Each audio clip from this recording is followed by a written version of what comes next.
Bueno, el pasado lunes presenciamos una nueva derrota de alguna u otra manera, jurídicamente hablando, para la 4T. El Pleno de la Corte decidió declarar anticonstitucional invalidar la primera parte del Plan B de la reforma electoral del presidente López Obrador. Fueron 9 votos a favor y 2 votos en contra. La Corte validó el proyecto presentado por el ministro Alberto Pérez Dayán, quien afirmó que existieron claras violaciones durante el proceso legislativo que aprobó las reformas electorales de López Obrador.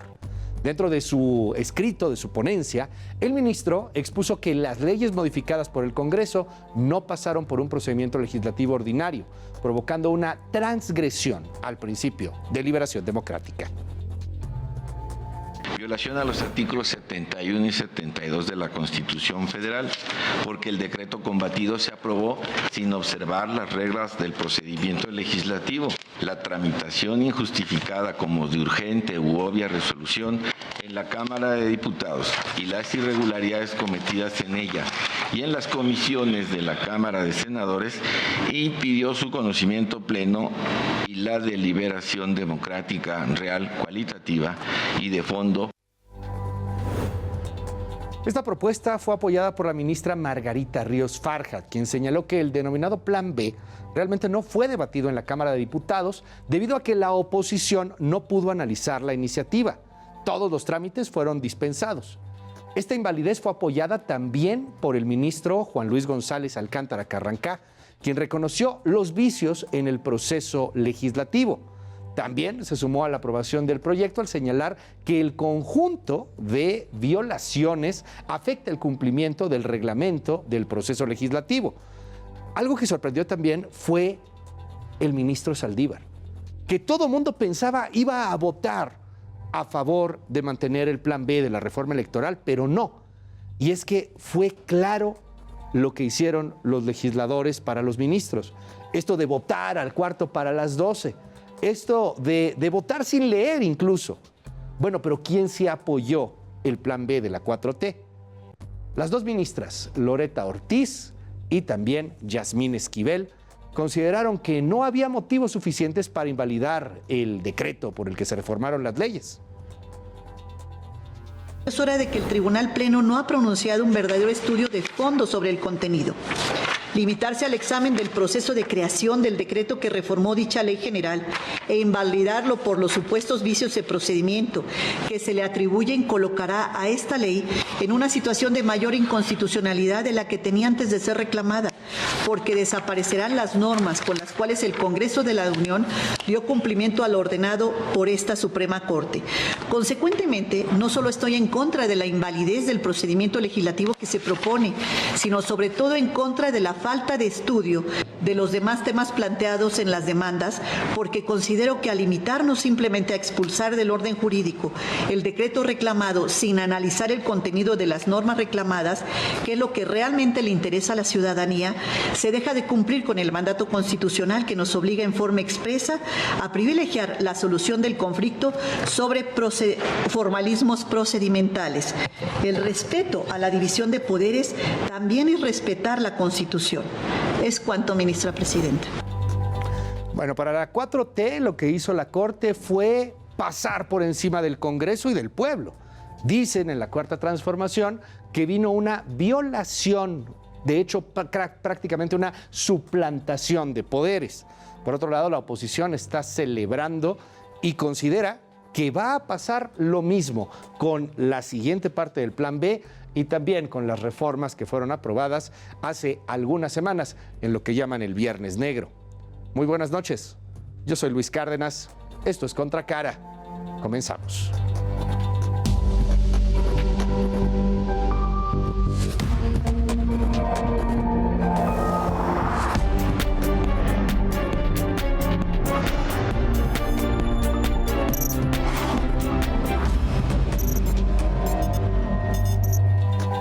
Estamos en Contracara, gracias por estar con nosotros. Oiga, feliz 10 de mayo, feliz Día de las Mamás. Sigue festejando, ¿cómo estuvo el festejo? Escríbame, yo tengo una cuenta de Twitter, de Instagram, de TikTok, de Quai, de todos lados, @Luis Cárdenas MX, y también estamos en @Heraldo de México. Escríbanos, esté con nosotros, por favor. Gracias por darnos la oportunidad de acompañarnos. Oiga, pues estamos hablando de lo que ha sucedido con la Suprema Corte de Justicia de la Nación invalidando el Plan B y también con lo que viene en esta polarización.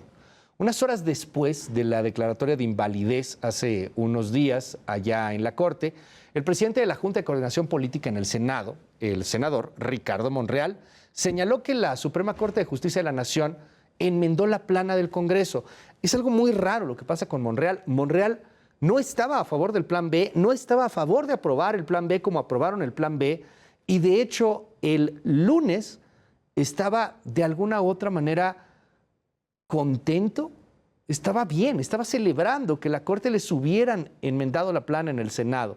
Lo tomaba como una lección importante. Recordemos.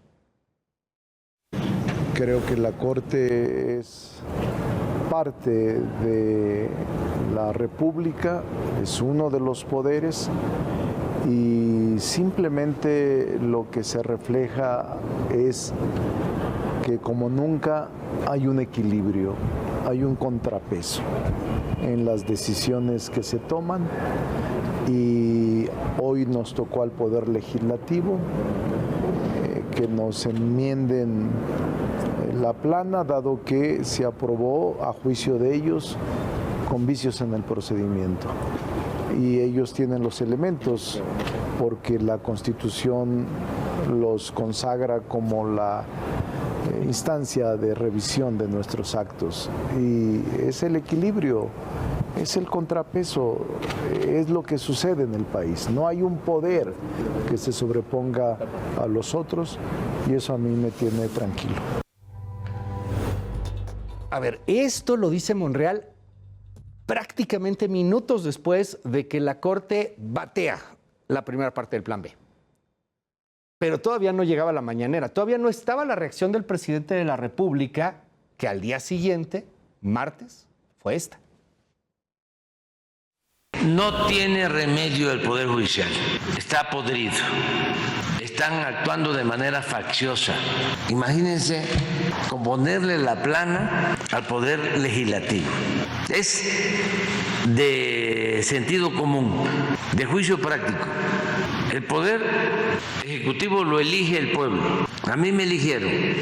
Al Poder Legislativo lo mismo.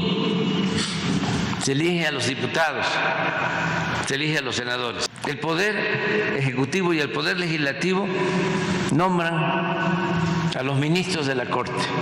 Y esos señores que ahora forman parte del Supremo Poder Conservador, que están dedicados a obstaculizar la transformación del país para sostener el viejo régimen, el antiguo régimen de corrupción y de privilegios.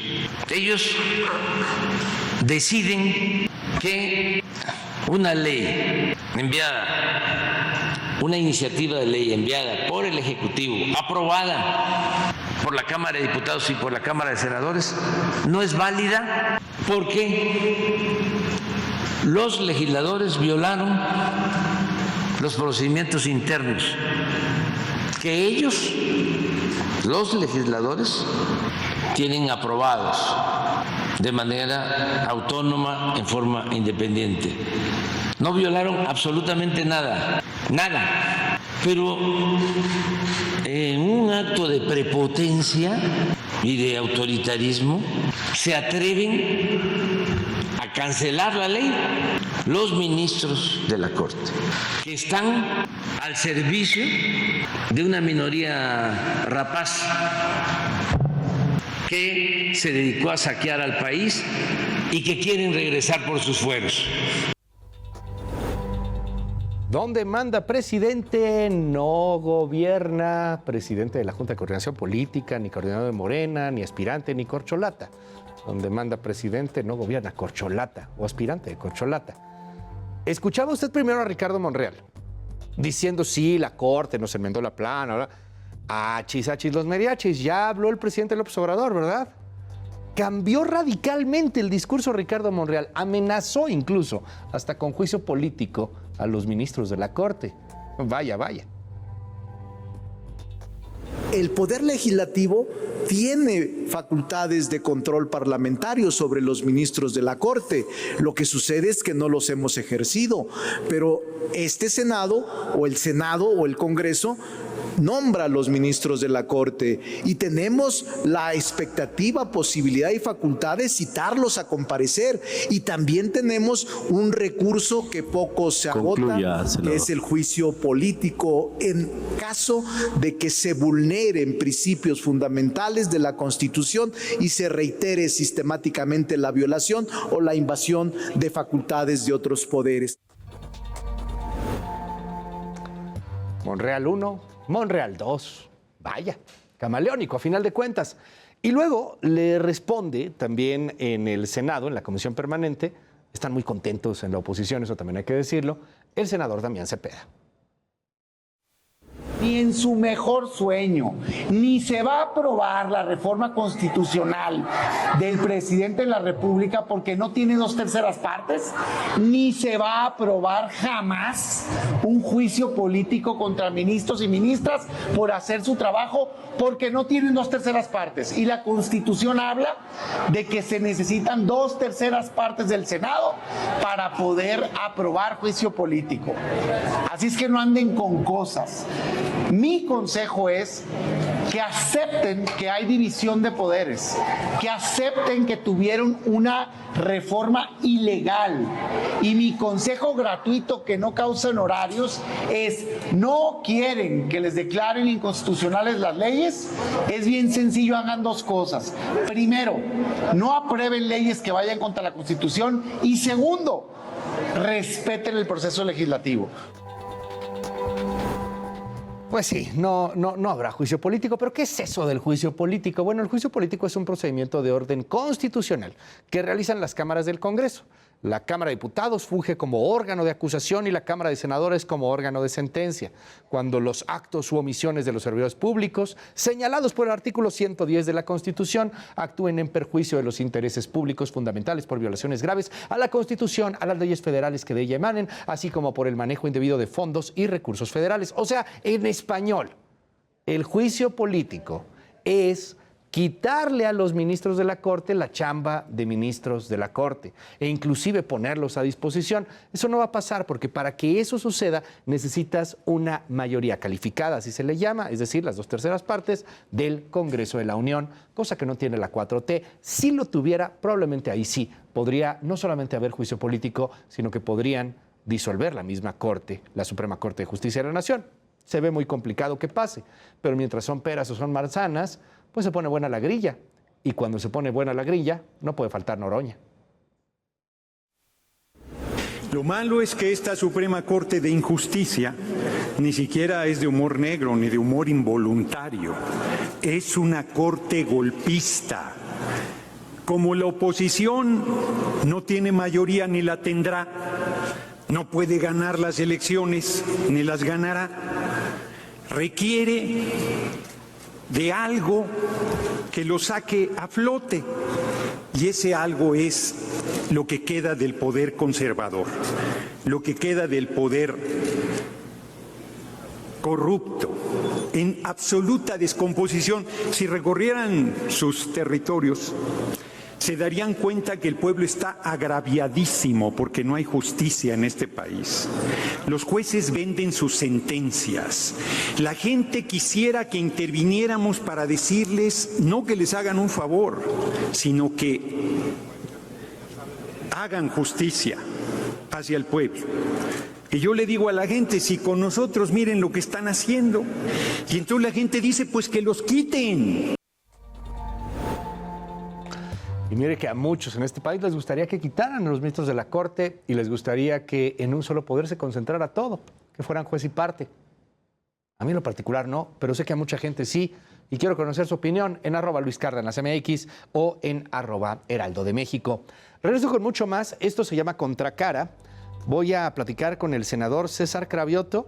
Nos vamos a aventar una buena plática sobre lo que viene en la 4T. ¿Y por qué le andaba pegando a alguien ahí en el Viernes Negro? Ahorita hablamos del tema y de mucho más. Esto es Contracara, yo soy Luis Cárdenas, seguimos.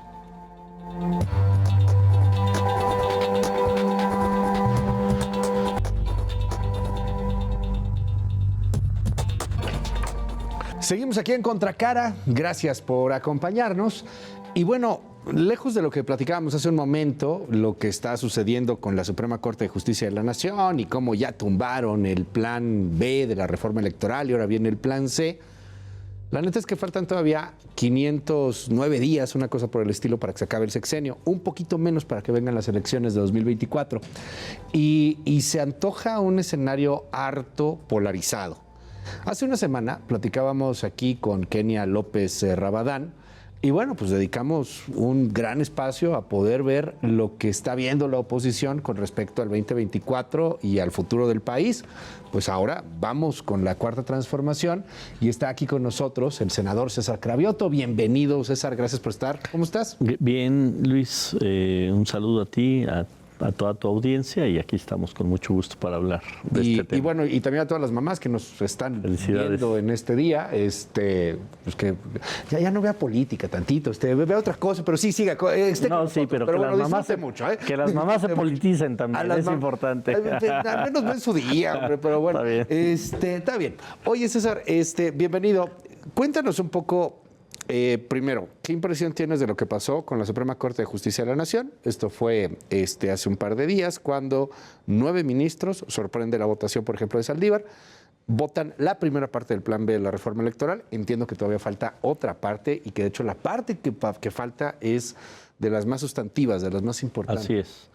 Pues mira, yo creo que más allá de las diferencias que se tienen y de los dimes y diretes, y de si el procedimiento legislativo fue correcto o no. Yo creo que todos los que somos servidores públicos tenemos que ver por el bien de la sociedad, por el bien de las y los mexicanos. Entonces tendríamos que meternos al fondo, no a la forma, sino al fondo de qué ocurre si todo el plan B lo echan atrás, lo echan abajo. Pues yo diría que le pegan a minorías que con el plan B están avanzando en sus derechos políticos. Acuérdate que en el plan B estamos diciendo la mitad de las candidaturas de todos los partidos tienen que ser, y de todo tipo de candidaturas tienen que ser para hombres y para mujeres. Eso no está en la ley y lo pusimos en el plan B. ¿Qué otra cosa pusimos en el plan B? Que todos los partidos políticos tienen que poner en sus listas de candidatos a diputados a minorías tan importantes como jóvenes, personas con discapacidad, comunidad LGBT, migrantes, afromexicanos, y por ahí se me va otra minoría que también la estamos considerando. Okay. El que las personas postradas tengan alternativas para que les lleven su boleta a su casa y puedan ejercer sus derechos políticos. Que los propios migrantes que viven en el extranjero puedan votar con mayor facilidad de lo que hoy pueden votar. Que las personas que están en las cárceles sin ninguna sentencia, que sus derechos políticos están intactos porque no tienen una sentencia, también tengan posibilidades de votar. Eso es lo que tendríamos que ver. ¿Por qué la Suprema Corte le quiere coartar sus derechos políticos a todas estas minorías? Déjame preguntarte. Está interesante, la minoría, porque la Corte justamente habla de ese tema. O sea, dice que ustedes atropellaron a las minorías, a la minoría política, ¿no? Y a lo mejor son de la mafia del poder, a lo mejor ya no tienen mucho sentido, a lo mejor están en sus estertores, lo que tú quieras, pero la aplanadora le pasó a la minoría del PAN, PRI, PRD, de esa oposición, y la Corte considera que ese fue un desaseo en el trabajo legislativo, que no le dieron chance a esas minorías representadas en el Congreso de salir. Bueno, yo lo que digo es que esas minorías han tomado la decisión de no hacer planteamientos. O sea, en el plan B, a ver qué propuesta pusieron en la mesa. Nada más dijeron el INE no se toca. Eso fue el argumento que escuchamos. No, escuché que trataban de hacerlo. ¿Qué propuesta? No, muy acelerados y lo querían cero propuestas. Ellos dijeron, no es el momento de hacer ninguna reforma electoral y el INE no se toca. Si ellos hubieran planteado una propuesta, oye, aquí quítale, aquí ponle, métanle esto definitivamente no vamos, y construyamos una ley electoral que satisfaga a todos, hubiéramos avanzado. Pero no se pusieron en ese plan. Y dime algo, ¿no tenían de alguna u otra manera cierta razón de que, digo, está cañón que me diga sí tenían razón, lo sé, pero yo pregunto, ¿no tenían cierta razón? Porque pues al final, hacerlo todo al cuarto para las 12, para terminar a la 1 de la mañana, pues estaba cañón. Al final de cuentas eso es lo que la Corte está diciendo, oigan, así no. O sea, ¿por qué tan rápido? ¿Por qué sin leer? ¿Por qué de esa manera tan desaseada? No, yo creo que la ley electoral, acuérdate que primero venía el plan A, que era una reforma constitucional, y después llegó el plan B. Esta reforma electoral, pues teníamos meses discutiéndola. Pero vuelvo a insistir, la oposición lo único que dijo en esos meses fue, no es el momento, y el INE no se toca. Y Morena lo que quiere es acabar con la democracia de este país. Fue lo único que dijo la oposición. Vuelvo a insistir, yo creo que lo que tendría que hacer una oposición consecuente, una oposición que defiende sus banderas, que defiende a una parte de la población o que representa a una parte de la población, es decir, la parte de la población que yo represento, queremos esto, no queremos esto, y transitamos sobre esto. Pero la posición que ellos tomaron fue, no vamos a discutir nada de lo electoral. Bueno, pues entonces, ¿para qué tenemos una mayoría que nos dio el pueblo de México? Pues para ejercerla y para sacar las reformas que con los votos que tenemos podemos sacar. Vamos a platicar un poco, si me permites, para que tengamos este contexto de lo que viene en el Plan B y en la discusión en la Corte. Corrígeme si me equivoco, para que sea muy sencillo, más o menos lo entiendo yo de esta forma, y creo que es lo más fácil para que lo podamos entender la mayor parte de las personas.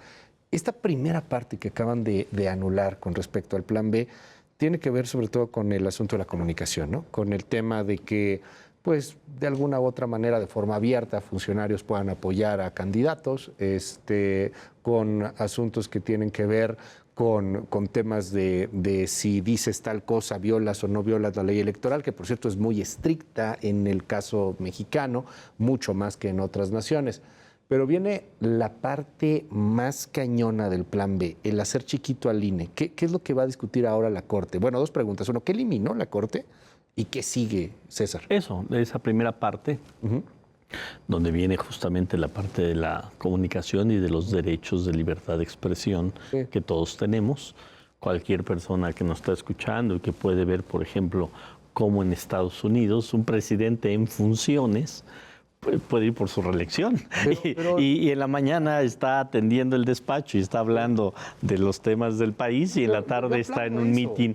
Yo aplaudo eso, pero no fueron ustedes los que realmente acotaron eso cuando Fox empezó a apoyar a sus candidatos. Porque lo hizo. Y el famoso en el 2006, ¿te acuerdas? Quítale el freno al cambio, así decía Fox. Sí. Y bueno, por eso los acotaron y dijeron, no se meta usted, señor presidente. Y ahora... pues ahora va lo contrario, ¿no? Yo creo que ni tanta ni muy. Yo creo, ¿cuál es el límite?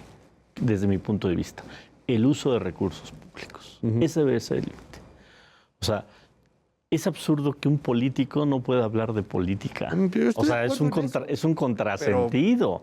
Bueno, pues vino de la izquierda. Pues por eso lo estamos cambiando. Sí. Entonces ahora resulta que ya no les gusta que haya libertad de expresión para todos. No, entonces, pero decían ustedes, digo, o sea, si uno no va necesariamente de estar en contra o a favor, tú sabes cuál es mi opinión de la mayor parte de los políticos, César, sean del color que sean. Sí. Pero, a ver, ¿ustedes fueron los que les pusieron esas camisas de fuerza? No, porque nosotros no teníamos una mayoría. Nosotros, la primera vez que tenemos, la primera vez que tenemos una mayoría legislativa es ahorita. Por eso, nunca, ni cuando era la izquierda. Sí, ya no. No, porque cuando no éramos izquierda. Cuando éramos izquierda, no era Morena, sino era PRD, nunca tuvimos una mayoría legislativa. Y me tocó, porque además me tocó mucho cubrirlo y entrevistar a mucha gente. Y cuando yo ponía este ejemplo de, oye, los gringos hacen eso, bueno, pues casi que me decían un servilista del imperialismo yanqui. No. Y entonces, no, nuestro ejemplo es más bonito porque nos basamos en el francés y en el español. Bueno, también los franceses y también los españoles están menos, pero mucho, no como en México. Sino como aquí, o sea, más que los gringos. Aquí yo te juro que mis asesores jurídicos ya se dedican más a contestar reclamos del INE INE, procedimientos del INE, que en hacer iniciativas parlamentarias. Estamos dedicados a contestarle al INE. También, y de repente tienes una entrevista y entonces te llega un cuestionario. Me han llegado 80, ¿no? Y a ver, ¿cómo le hizo y por qué quiso entrevistar y por qué tal? O sea, está bien. A mí me parece un exceso, pero digo, es que quería contarlo, fueron en la izquierda los que hicieron esas leyes al final. No, porque la izquierda nunca tuvo mayoría. Tuvo que haber sido junto con el PAN o junto con el PRI en pero su con momento. acuerdos de ustedes. Bueno, estaban haciendo eso, ustedes los impulsaban. Probablemente. Y llegaban a ese punto. Pero probablemente. Pero, a ver, una sociedad todo el tiempo está cambiando. ¿Estás de acuerdo? Y entonces, hoy hay que discutir eso. Sí. Y hay que decirle a la sociedad, a ver, ¿qué quieres? ¿Que sea todo Pero de hecho ese fue tan cuadrado como estamos o yo creo que vamos la a buscar? quería entrarle a ese tema. Y al final tan polarizados estamos que no se pudo discutir. Por lo que tú me dices, la oposición utilizó tácticas dilatorias y no quiso hablar, etcétera. Entonces al final ustedes lo votaron todo como lo votaron, pero pues pasó lo que pasó, ¿no? O sea, esta primera parte, de entrada, no sé si estamos de acuerdo, César, pero creo yo que ya en este sexenio ya no será. O sea, cambiar la ley de comunicación del ¿Por qué no? todo este asunto. ¿Por qué no? O sea, si fuese un asunto de procedimiento, se repone el tienes procedimiento. bronca por la mayoría cantidad simple. de tiempo que tienes que hacer. Mayoría simple. Ya no entra para la elección del 24, que eso es parte del discurso mitómano de la oposición, que dijeron, hicieron estas reformas para que ganara Morena el 24. Bueno, yo me reí de ellos varias veces en tribuna, les decía, han dicho muchas barbaridades en esto. Ahora resulta que necesitamos cambiar las leyes electorales para ganar, cuando con estas leyes les hemos ganado desde el 18 para acá, todas. Oye, pero no se veía así un poco, porque... No, ¿por qué? A ver, quienes vemos... Yo lo siento con una polarización social. Y veo como, por ejemplo, la gente que está muy anti López Obrador, muy anti 4T, que es mucha también, ¿eh? Sí, no es la mayoría, que es mucha. Un tercio de la población. Pues es algo. Más o menos. sea, no. Es algo. Pues un tercio de la población, pues no es menos, son un tercio de la población. Y estas personas, cuando veían este asunto del Plan B, o sea, la verdad yo creo que ahí ustedes les regalaron una perla discursiva, porque lo tuvieron en las manos y decían, nos quieren hacer fraude. Sí, francamente daba un poco de risa si ves encuestas, muchas cosas, pero sí les regalaron una perla discursiva. Pues, por hacerlo así, hombre. O sea, ¿qué necesidad? No, yo creo que más bien ahí tuvo una manera de decirlo la oposición, y hicieron clic con esa parte de la sociedad y movilizaron esa parte de la sociedad. O sea, lograron sus dos mejores movilizaciones que han tenido en el sexenio, han sido por ese tema. Y bueno, pues tuvieron una palomita, aunque muy mentirosa, porque en el fondo pues era justamente que no se tocaran los privilegios que hay en el INE. Hoy, de las movilizaciones. Hoy, por ejemplo, vemos que llega una nueva presidenta en el INE. Y sin ningún problema, a ver, vamos a revisar si estamos gastando mucho, a ver, yo sí me voy a bajar el sueldo, a ver, tal. Y entonces va a ocurrir eso en el INE y en qué plan está quedando, va a terminar quedando esa nueva presidenta Ciro y Lorenzo, pues de que lo único que hicieron fue defender sus propios privilegios. Oye, pero bueno, regresemos. Esa nueva presidenta, nada más así, para que no me quede con esta duda, ¿no la ven ustedes muy cercana a la 4T? No, de hecho, toda la oposición... Como que ya con el INE bajó cañón, porque ya no está Lorenzo, ya no está Ciro. No, porque ella llegó con un plan, en un plan muy distinto. Si ella hubiera llegado no, yo no me bajo el sueldo, y el INE no revisamos ningún tipo de gasto, pues sí, yo la hubiéramos criticado, pero llegó a decir, vamos a revisar si el INE sí está gastando de más, pero dijo algo importante, dijo que no se afecte el funcionamiento del INE. Pero es más simpática la 4T, ¿no? Pues es más congruente, creo yo, con los tiempos que está viviendo el país.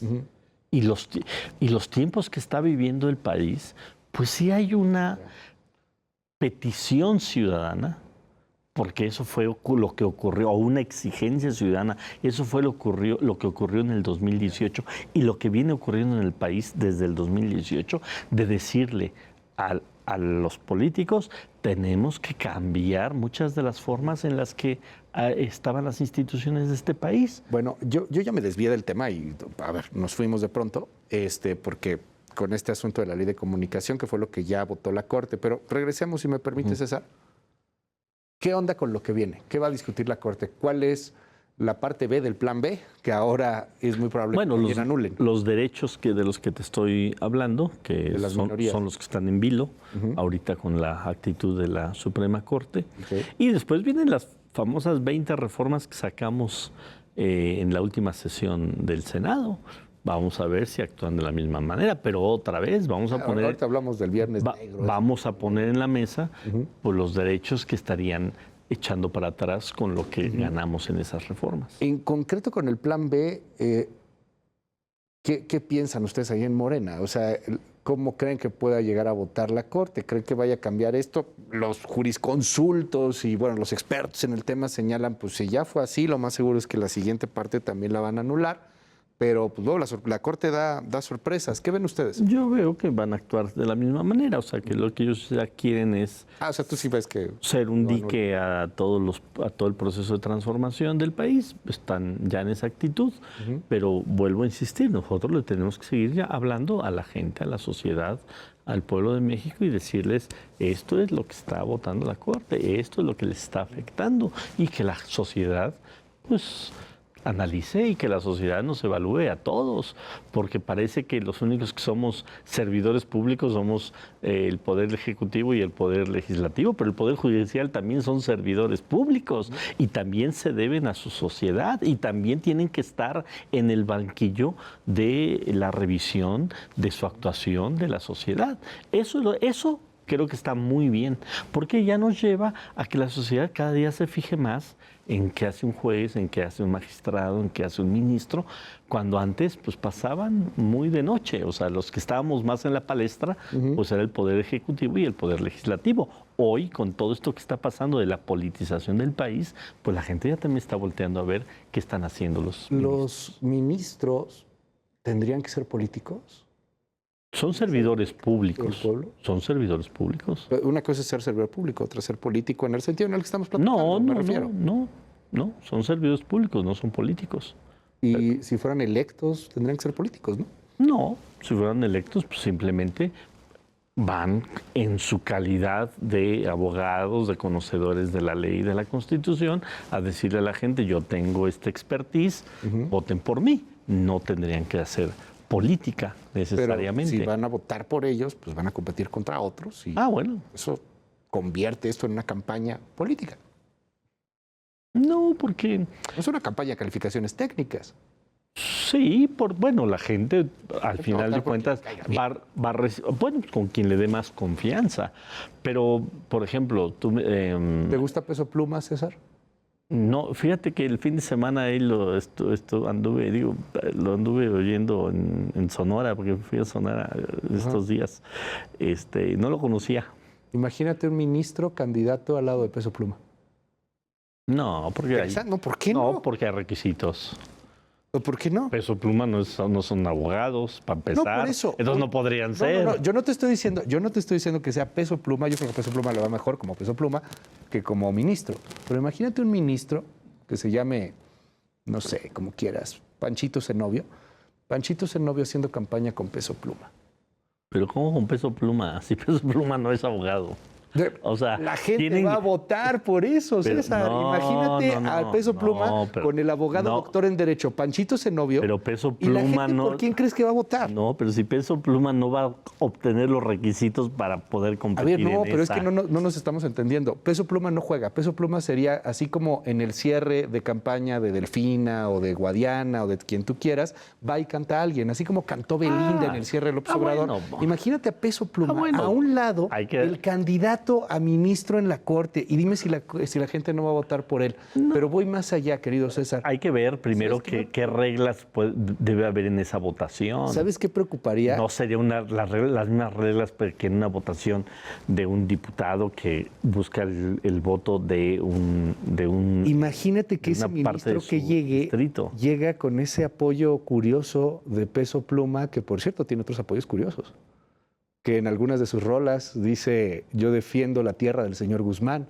o que en otra muestra en Ámsterdam cómo están vendiendo la droga rosa. Pero no entiendo por qué metes a Peso Pluma en la elección en la posible elección de ministro. Imagínate no, ¿cómo va a ser que en eso va a pasar? Claro, César. No, ya te estás proyectando demasiado. ¿Qué tiene que ver Peso Pluma con la elección de los ministros?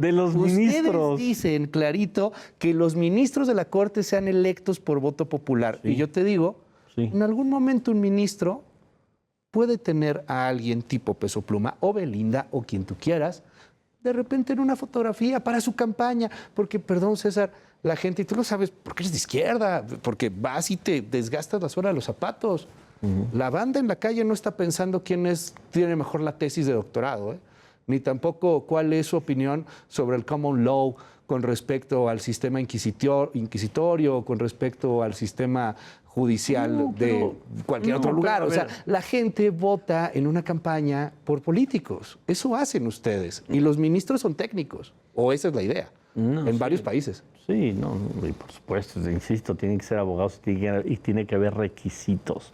Pero yo creo que tu planteamiento es un poco peyorativo a la capacidad de la gente a discernir entre una persona que llega y que hace este planteamiento y otra persona que hace este planteamiento y una persona que hace este planteamiento. O sea, en una elección, por ejemplo, de las que hablas, políticas, han llevado a los grupos del momento candidatos que han perdido. Pueden llenar la plaza porque la gente los va a ver a ese grupo, pero de eso a que ya en la urna la gente diga, porque me llevó al grupo. Neta, César, a la gente analizando las propuestas, o sea, la gente que no tiene para comer porque la está padeciendo mucho, o sea, por Dios, a lo mejor ustedes tienen muy bonitos números, pero pues la realidad ahí está, sigue siendo un país con muchas necesidades. Sí, claro. y lo discuten. No, por supuesto. La gente todavía metida en otra elección. O sea, viendo a ver cuál de los 11 perfiles de ministros, o no sé cómo lo cambiarían, si en vez de 11 ahora fueran 9 o 5, tendría que ser un impar, supongo, analizando cada uno de ellos. No sé, me parece rara su propuesta, en ese sentido, o sea, aterrizándola. Yo soy de la idea que siempre es mejor más democracia, siempre es mejor más opinión de la gente para las decisiones que se tomen de todo tipo. Yo creo que con toda sinceridad han pasado ministros de la Corte que no le han ayudado a que mejore este país. Muchos, otros sí, pero muchos no. El pueblo nunca se equivoca. No, que todos nos equivocamos. Pero también los senadores que han votado por ministros o los presidentes que han hecho propuestas por ministros también se han equivocado, deliberada o no deliberadamente. ¿Por qué? Porque buscan perfiles afines a. Entonces, ¿hay menos posibilidad de error si fuera una elección, por ejemplo? Pues por lo menos es una decisión que tomamos todos. Y ahorita es una decisión que toman unos cuantos. Oye, yo creo que sí hay una diferencia entre... Bueno, ya nos fuimos aquí con esto, que se puso bueno, de eso se trata también. Digo, para entrevistas aburridas, pues a ver, vámonos a otro tema. El asunto de lo que viene en la política. La última sesión, lo que llama la oposición el Viernes Negro, donde votaron ustedes en Jicotencal, que no quiso llegar la oposición, o que la oposición es que no les avisaron, da igual. ¿Qué pasó ahí? Yo vi a un César, o sea, porque tú eres... Yo sé que mucha gente no lo va a creer, pero eres de las personas más estoicas, impertérritas que he visto. O sea, te agradezco. No, pero luego te veo agarrando aguamazos a la gente, a la senadora. O sea, ¿qué pasó? No fue ninguna senadora. Sí estaba sacado de onda. Fue al Senado, sí.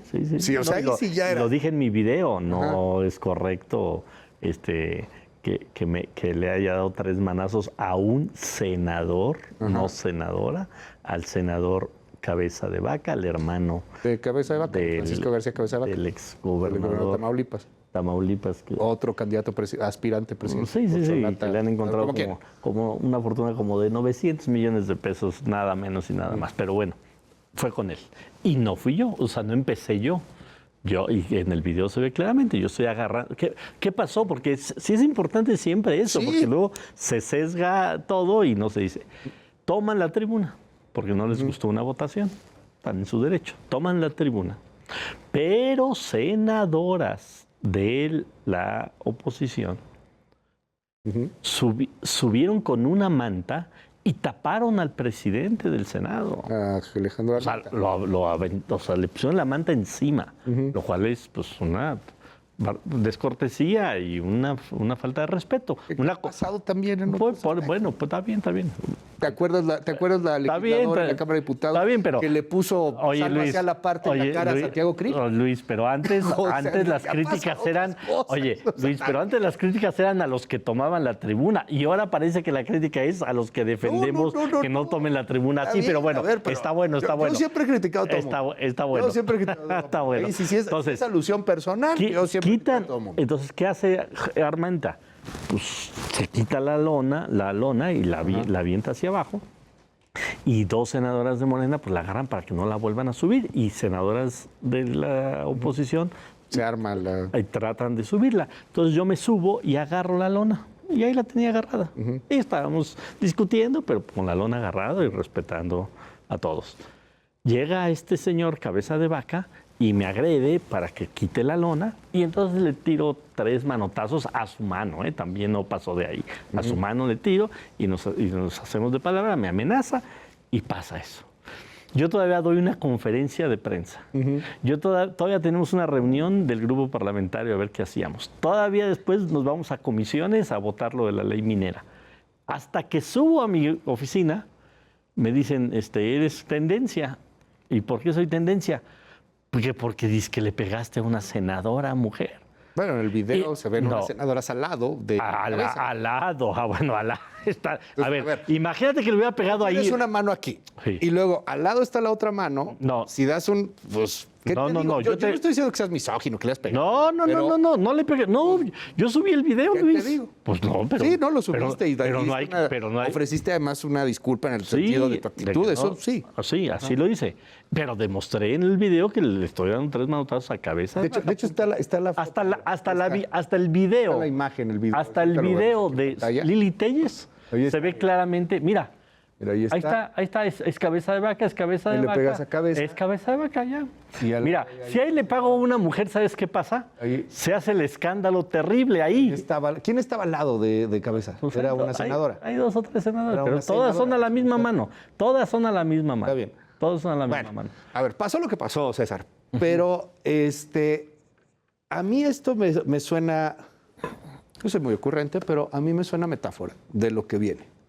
Están enojados, ambos. No, nosotros no. Nosotros estamos muy contentos. Ahí no te ves contento, César. No, bueno, ahí porque me agrede Cabeza de Vaca. Pero a ver, nosotros estamos muy contentos porque el pueblo está muy contento. Los que están enojados son ellos. O sea, ¿quién tomó la tribuna? ¿Quién? Pues ellos. Porque oposición. Ellos, normal. porque se enojaron, porque perdieron una votación. Por eso la perdieron. Y se enojaron porque dijimos, pues no quieren ir a votar, pues nosotros sacamos 20 minutas que son muy importantes. Entonces, ellos se enojan porque no les sale nada, porque ven las encuestas, pues las de esta casa han salido y cada día Tofsky, todas. La que tú quieras. Estamos muy arriba para el 24. La que tú quieras, o sea, de todas, de Heraldo, de la que tú quieras, o sea, no solamente de esta casa, o sea, y lo digo porque, yo digo... A ver, seamos francos, está cañón. O sea, a ver si, electoralmente hablando, ustedes van en una delantera hacia el 2024. ¿Y por qué vamos en una delantera? Y nada más en la presidencia de la República. ¿A poco no ya las otras cosas, quién sabe? ¿A poco no se han puesto a pensar los de la oposición? ¿Por qué va tan arriba Morena? Yo creo que no. ¿Será porque hemos hecho las cosas tan mal como ellos dicen? Yo creo que no se han puesto a pensar eso. ¿Será que porque la sociedad nos odia tanto como ellos dicen? Pues no, porque hoy la sociedad mexicana o la mayoría está viendo que se está gobernando de manera distinta, Una parte que se está atendiendo las necesidades básicas de la sociedad y ellos distorsionando todo el tiempo. Ese ejemplo de la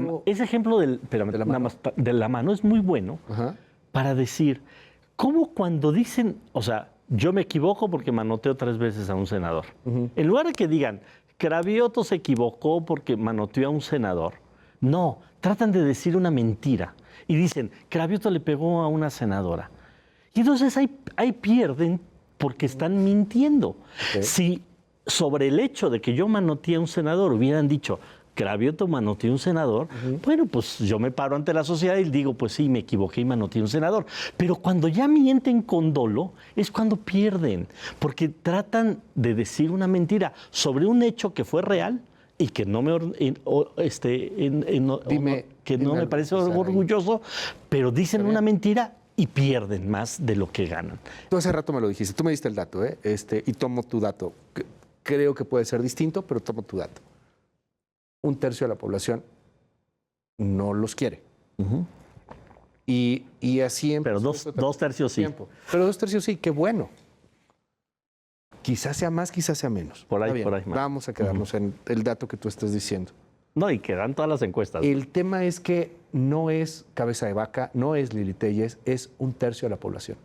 Es gente normal que trabaja, que estudia, que es aspiracionista y se siente ofendida por este gobierno, por ser aspiracionista, porque pareciera que eso está mal. Hay mucha gente, tú lo sabes, particularmente clase media, que sí es cierto, cada vez hay menos clase media en este país, que no los quiere y que siente que no es Cravioto pegándole a cabeza de vaca, que es la 4T, pegándole a la clase media, pegándole a ellos. Y eso a mí me parece muy peligroso en un país que quiera aspirar a ser democracia, a ser pacífico, a ser diverso. Nosotros tenemos que hablar con esa clase media. Nosotros tenemos que explicar lo que se está haciendo con la transformación del país. Y yo creo que una buena parte de esa clase media va primero a tener la disposición de escuchar y segundo a ver con datos, con cifras, con números, con realidades que el país va mejor de como lo tomamos en el 2018, porque al fin de cuentas eso es lo que tiene que poner en una balanza un ciudadano cuando tiene ante la boleta decir tacho por acá o tacho por acá o tacho por acá. Eso es lo que tendría que hacer. Yo he platicado con muchos empresarios y que con críticas hacia la 4T y cuando les pregunto ¿cómo va en concreto tu negocio? No, pues va bien. Bueno, entonces hasta los bromeo, les digo, y cuando el presidente diga fifí, tápense los oídos, porque... ¿Estás de acuerdo que no hablo de los empresarios? Que no te pregunto de esa clase media. A esa misma clase media. De esos... Como empezaste tú, César. A esa misma clase media. Como empezaste tú cuando empiezas tu carrera política, cuando estás en esta... A ver, es un aspiracionista, un cuate que va estudiando, un cuate que quiere salir adelante, un cuate que ahí la lleva. Y que de pronto eso es parte de la pasa lo que pasa. Eso es parte de la distorsión, hoy, Luis. No, esa es parte de la distorsión. Pero yo no te quiero o sea, el presidente... No tú, o sea... de cómo se ha tomado esas frases del presidente. O sea, el presidente siempre que dice clase media aspiracionista, siempre dice, hay una clase media muy solidaria, que sabe las necesidades de la gente que tiene menos y que entiende que hay que atender hoy a esos que nunca se han atendido. Hay otra parte de esa clase media que lo que quieren es salir adelante, cuéstele a quien le cueste. Si es una persona que odia a la 4T y que deteste y aborrezca a López Obrador, se vale. No tendría por qué el presidente de la República con ese poder atentar contra una ciudadanía a la que está gobernando. No está hablando de sus opositores. No está atentando. No está hablando de sus opositores. No está hablando de cabeza de vaca, Nelita. Con ellos dense con todo. Y por eso vuelvo a mi metáfora. Siento que mucha parte de la clase media está sintiendo esos manotazos. No es César Cravioto. Yo que creo, este gobierno. Luis, y lo creo sinceramente, sinceramente lo creo. Yo creo que hoy un mexicano, una mexicana, que no le guste, que combata, que le moleste, que estemos atendiendo a la población más necesitada del país, no está siendo solidaria. Yo sí lo creo. Yo sí lo creo. O sea, yo sí creo que alguien que diga es que ¿por qué ese dinero va a los adultos mayores, a los jóvenes que necesitan una beca para estudiar? Eso está llevándole a la desgracia al país. Yo sí creo. Y tengo amigos que, así como ahorita lo estoy charlando contigo, que se los he dicho en la misma mesa. Y por ejemplo, amigos que antes tenían apoyos del gobierno de tal y tal, que les digo, pues sí, pero hoy, porque además nunca lo negamos, ni en campaña, ni en el proyecto que nos hizo ganar en el 2018, hoy tenemos que atender a los más necesitados. Y eso es parte, pues ya será parte de un análisis más profundo, que unos dirán, eso sí ayuda a que salga adelante el país, y otros dirán, no, bueno, eso es otra cosa. Pero no ser solidarios con gente que históricamente en este país no han sido vistos por los gobiernos anteriores y que hoy sí están siendo vistos y atendidos, sí me parece poco solidario, y lo dejo hasta ese término, poco solidario. Déjame cerrar con esto. Viene este plan C y entiendo que apuestan a un carro completo. Se vale, son elecciones, habrá que ver. Yo coincido en lo que tú decías hace rato y no por coincidir, ¿no? No porque nos echamos un cafecito, ¿no? O sea, ve cualquier encuesta y seriamente hoy no parece que haya una posibilidad de la oposición de ganar 2024 la presidencia de la República. El carro completo ya no estoy tan seguro. ¿Qué ves tú? Bueno, que tenemos posibilidades. ¿De ganar la mayoría, de ganar más de lo que ganó López Obrador? Sí, porque hoy tuvo más votos López Obrador que los senadores, que los diputados, que los gobernadores, en porcentaje me refiero, que la gran mayoría. Hoy, si trasladamos esas 2/3 partes que apoyan el proyecto de transformación y al presidente contra una 1/3 parte, y si tal cual se manifiesta en las urnas, pues ganaríamos con 2/3 partes. Y sí nos podría dar la posibilidad de tener mayorías calificadas en ambas cámaras, tanto en Cámara de Diputados como en Cámara de Senadores. Eso lo va a decidir el pueblo de México. La gente va a decir, ¿le conviene o no le conviene a la gente, al país? Yo creo que le conviene al país, porque entonces seguiríamos transformando el país sin tantas piedras en el camino como hoy las tenemos. Los estados se van a enfrentar el siguiente año varios a la prueba de un gobierno ya de Morena. Veracruz, por citarte uno. Sí, vamos a ganar Veracruz.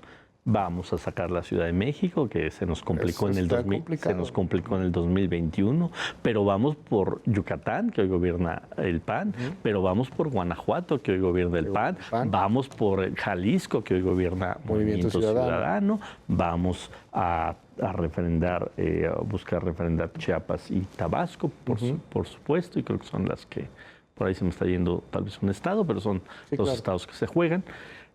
Creo que hay condiciones, pero mira, falta todavía mucho.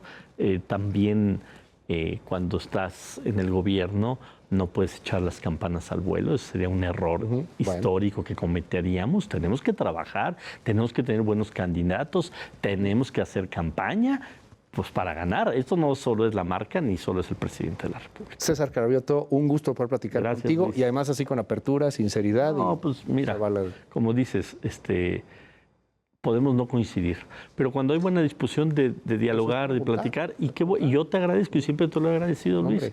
Es más, creo que hasta veces en Twitter nos hemos echado algún round, pero siempre te lo he agradecido y te lo he agradecido públicamente, y lo hago ahorita en tu programa. O sea, yo sé cómo piensas, yo sé cuáles son tus posiciones, pero también sé que has dado apertura a que los que no necesariamente pensemos como tú, en tu espacio podamos plantear aquí las cosas. Y al fin de cuentas, la gente, el auditorio, creo que te lo agradece, te lo reconoce. Habrá quien desde que anunciaste que yo iba a estar, le cambió, pero habrá quien dijo, me interesa saber qué opina Carabiotto de esto, y que le ha de haber gustado este intercambio de planteamiento. Se puso bueno. Mil gracias, querido César Carabiotto, senador de Morena. Y sobre todo gracias a usted, oiga, Pásela muy bien, bonita noche, descanse. ¿Todavía sigue festejando el 10 de mayo? Pues salud, si es el caso. Cuídese mucho. Yo soy Luis Cárdenas. Bye bye.